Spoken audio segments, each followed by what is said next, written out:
Sabi nila, okay lang daw paghaluin ang coolant. Oh, tingnan mo yan. Ayan.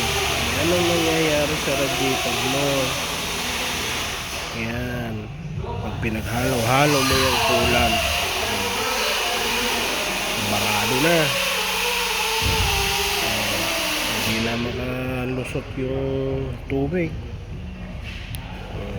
May mag-u-overheat na. Swerte ka lang kung hindi mapuruhan yung makina mo. Yan, paghaluin mo pa yung coolant. Yan, oh. Yan, very nice.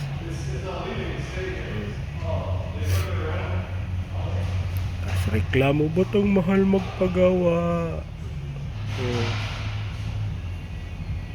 Kasi perwisyo yan, oh.